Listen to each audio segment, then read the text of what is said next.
عندِك مفروم ولا حاصة ربع كيلو ولا حاصة نُص كيلو، كل اللي عندِك 300 جرام بس مفروم. تعالي أمّا أقول لِك هتعملي بيه أحلى أكلة كلنا بنعشقها، هي مكرونة بشاميل، وكمان معاها نُص كيلو مكرونة. عملنا الصينية الجميلة دي وكمان الطاجن الصغير، بُصّوا قد إيه مستوية وريحتها مش قادرة أقول لكم، وكمان طعمها حاجة كده بجد روعة، أكلة جامدة جمودة وهتعجبكم. ب300 جرام بس صدقوني.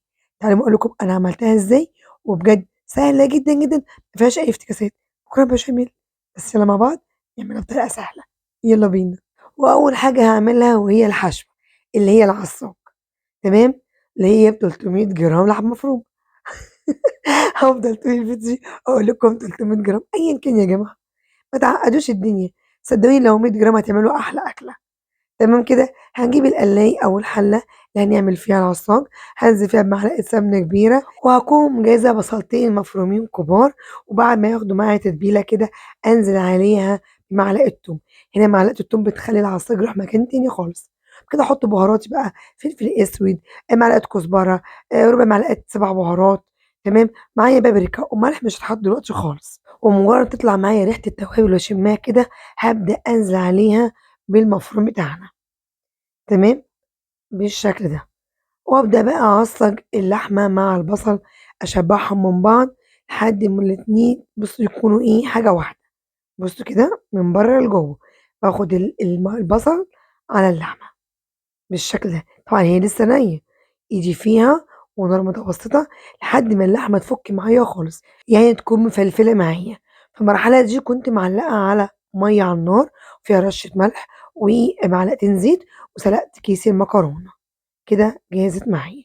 إيه بقى الخطوة اللي بعد كده؟ هنعمل مع بعض البشاميل، الناس كلّها بتشكي منه مش عارفة على إيه، عبارة عن إيه، معلقتين سمنة وأنزل عليهم بمعلقتين دقيق كبار منخولين، وأشوّحهم مع بعض كده لحد ما أحس إن الدقيق استوى، بمعنى إيه، أشم ريحته إن هو بدأ يخش في السِوَى، ما يبقاش يعني دقيق كده ني. في المرحلة دي هاكون مجهّزة كوبايتين لبن، يعني كل معلقة سمنة معلقة دقيق كوباية لبن.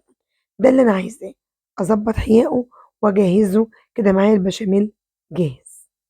تعالوا مع بعض بقى نجمّع الصينية، آدي مكرونة سلقتها تكون عبارة عن مَيّة تغلي فيها رشة ملح ومعلقتين زيت وأسلق المكرونة بتاعتي تلتين سِوَى، مش سَوي كامل، تلتين سِوَى. هانزل على المكرونة بمعلقتين بشاميل وكمان معلقة كبيرة من العصاج، عشان ياكل معايا مكرونة سواء في النُص الحشو أو برّه ياكلها كلّها، ورشة فلفل أسود ورشة ملح، وبكده المكرونة جاهزة معانا. يالّا مع بعض نجمّع الصينية بتاعتنا. آدي الصينية معايا أهي، أي بقى كان حجمها هو نُص كيلو هيعمل صينية حلوة. دي صينية مربعة دهنتها سمنة وخدت نُص المكرونة، يعني يعتبر ربع كيلو، ونزلت عليها بالحشو. بُصّوا الحشو قد إيه، وكمان هاعمل طاجن. شايفين 300 جرام عملوا قد إيه، وأقفل على الصينية بتاعتي، وأبدأ أنزل ببشاميل. شايفين البشاميل بتاعنا خفيف، كمان ممكن تزوديه جبنة موتزاريلا وهو سخن وبرضه نتيجتها حلوة، بس أنا حبيت تكون الأكلة النهارده اقتصادية لأبعد الحدود. تمام كده، هنا دهنا بقى وش البشاميل كده مع الوش صلصة عادية جدًا، كده اديها لون بس، واتبقى معايا جزء كمان من المكرونة وحوالي معلقة كبيرة من الحشوة.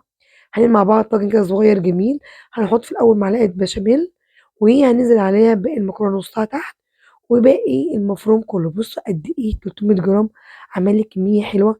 أنتم ممكن تستغنوا عن الصينية وتعملوا البيت كله طواجن، تبقى برضه جميلة. نغطي بقى الوش كده بالمكرونة الباقية وأنزل برضه عليها بالبشاميل وأدهنها برضه بالصلصة. هيخش الطاجن معايا والصينية على فرن درجة حرارة 200 في رف الوسط، هتاخد لها حوالي من نُص ساعة لساعة إلا ربع.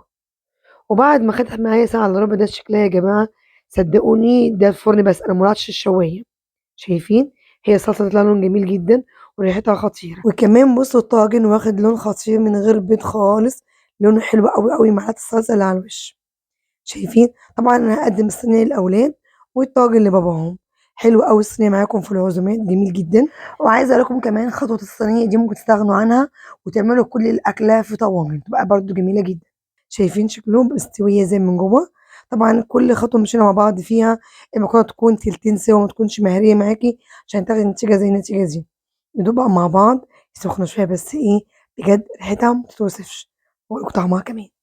إمم، طعمها خطير، خصوصًا إحنا كمان مطعّمين المكرونة بالعصاج، يعني الحشوة في النُص وكمان مطعّمين المكرونة فوق وتحت بالعصاج، روعة. كمان ممكن تعملوها قبلها بيوم تحطوها في التلاجة على الرف من غير ما تدهنوا وشّها الصلصة قبل ما تخش الفرن على طول، حلوة أوي، بسيطة، اقتصادية.